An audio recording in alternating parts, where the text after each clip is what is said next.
Welcome, all of you. Well, every now and then I spend my summer holidays in Mediterranean countries, such as Spain, France, Italy. And for instance, these are two charging points in Italy, in Veneto. As you can see, it's very, very new, and what, of course, the Italians understood very well is that it is very close to la ristorante, because when you are in a restaurant, of course, you have time. That's important when charging your vehicle.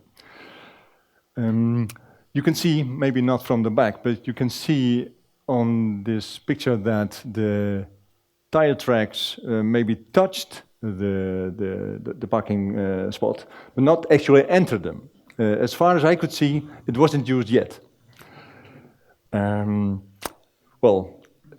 You could say, in a way, that Italy is ready for electric transport, but what about the Netherlands? We'll see. My name is Wil Scholten. I am program manager for Netbeheer Nederland. That's the association of Dutch grid operators. We have 9 of them in total. And the subject of my presentation is benefits of congestion management. In this case, we are discussing the electricity grid. In brief, about Netbeheer Nederland and its activities. We perform the governmental dialogue with, for instance, the Ministry of Economic Affairs, the Netherlands Authority of Consumers and Markets, that's our regulator, the Ministry of Infrastructure and Environment, and we as grid operators, we facilitate the transition to a sustainable energy system. And our assignment, so to speak, is a reliable, cost-effective, and also accessible to everyone electricity and gas grid. And for the record, maybe, the Dutch grid operators invest about 2 billion euros on maintenance and installing capacity each year. As all of you are working in the energy business, otherwise you would not be here today, is that we are facing a decrease of gas consumption. This is ongoing in the Netherlands for a number of years already. Increase of electricity consumption. Connecting intermittent sources such as PV, solar panels, heat pumps, electric vehicles, wind turbines, storage, green gas, hydrogen, and what have you. Well, as I mentioned, we facilitate the transition to a sustainable energy system, and at the same time guarding reliability and avoiding congestion problems and congestion issues. And the dilemma for the grid operators is always, are we going to install new capacity, or are we going to check whether, for instance, the use of flexible options could help us in this way? And to find out and to try to answer these questions, we started a project with Ecofis. They are an international consulting company, and the main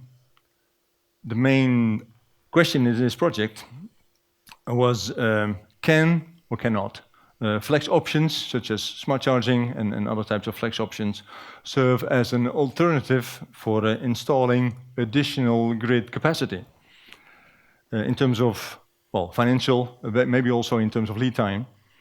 And for this we used 3 scenarios, each of them with a horizon of 2050, and one of them is on dominant PV, one of them is on dominant heat pump, and one of them, of course, what else could we do here, on dominant electric vehicle. And maybe probably you do know, but just to be sure, what we consider as congestion is the situation when an electricity connection reaches its limits. and in a way that it hampers transactions like production, like transmission, distribution, and also consumption. And this is not regarding the keeping the frequency, but is usually in terms of voltage problems. The approach that we followed is actually quite straightforward. It is based, of course, on the scenarios that I mentioned, and based on those scenarios, we composed new consumption profiles, and we calculated the costs of the additional grid capacity, the cost of flex, and also regarded here the changes in the cost of power generation. For this, we use the Quintel ET Moses model to calculate the grids, and we did that on an hourly basis for sufficient definition. The results of all of this work are the blue curve here is the situation without congestion management, and this is in terms of capacity, kilowatts. And the more or less green curve is a situation in terms of performing congestion management. And you can see is that the reduction required grid capacity for the dominant EV scenario is from 420 kilowatts down to 240. It's a reduction of about 180. For the heat pump scenario, it is a reduction from 360 kilowatts down to 250. And for the solar panel, the PV scenario, it's from 275 down to 200. So these are significant changes in terms of capacity. Of course, Dutch as we are, we also calculate this in terms of euros. And this graph shows us that the cost reduction in the EV scenario is down from 320 down to 170. And this is the cost per household, by the way. And for heat pump, it is reduced from 260 euros down to 180. And for solar panels, from 170 to 165. And you can see in the picture in the graph also how it is distributed across the various parts. The results in terms of an aggregated mix of the three scenarios are like this. This is for the Netherlands as a whole in terms of euros. And it is the cost reduction for the Netherlands is from 1,750 to 1,200 million euros. So that this